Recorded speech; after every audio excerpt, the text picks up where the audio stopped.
If you've never made gravy before or it scares you like it did when I started making gravy, stick around because I'm about to show you how to do it. All right, so in this pan, we're gonna start off with 2 pounds of regular Jimmy Dean. Sometimes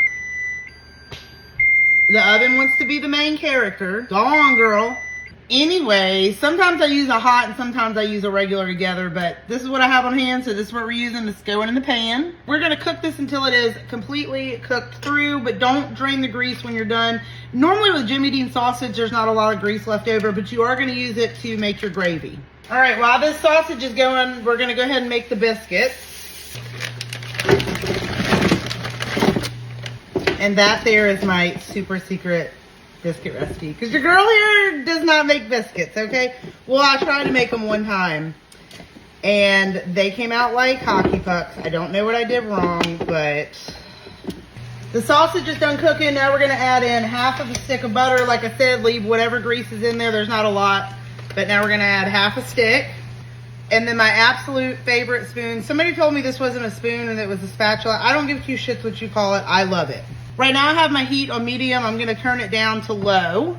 The butter's melted. Now you're gonna take about a half a cup of flour. Doesn't matter what kind. I think this is all purpose, and you're gonna sprinkle it over the top here. Mix it in until it is all combined. It is gonna stick to the sausage. That's okay. That's what you want. All right, now I know making gravy makes people nervous, so I'm gonna do it up close so you can see what it looks like. Now we're gonna cook it for about 3 or 4 minutes. That's just to get the raw flour taste off of it, but keep it moving so your flour does not burn. The flour has cooked for about 4 minutes. Now I'm gonna add in probably about 5 cups of milk. I'm gonna start off with about 2, and you're gonna mix as you're pouring it in. This is the part where you don't want your pan too hot. All right, that's about 2 cups. I'm gonna go ahead and mix that in, and as you can see, it's already starting to get thick. And this is where I'm gonna add about 2 cups more, and I'm gonna see what it's looking like. The longer gravy stays on the heat, the thicker it's gonna get. So as soon as you get to the thickness that you like, you're gonna go ahead and pull it off the heat. Right now you can see it's a little loose. I'm gonna let it heat back up and it'll start to thicken up. All right, for seasoning, you're just gonna do some salt and pepper. And I put a shit ton of black pepper in there because I like a lot of pepper in my gravy. I turn my heat back up a little bit because I wanna bring this back to a simmer. As it gets hot, it will activate the flour, and that's what's gonna thicken it up. So this is the thickness that I like. I'm gonna go ahead and take it off the heat. All right, 50-cent Walmart plate, okay? If y'all are expecting more from me, I don't know what to tell you. That's what you get, okay? The 50-cent Walmart plate. I'm doing 2 biscuits. Mind your business. All right, and then we're gonna do some gravy on top.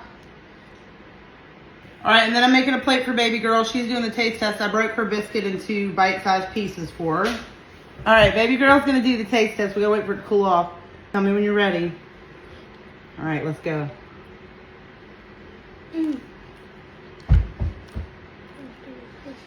That's good. No, it's not good. It's delicious. Duh. All right, y'all. Thanks for coming. Poo poo face. No. You gotta come say bye. All right, y'all. Thanks for coming to my fake cooking show. Bye, poo poo faces. No.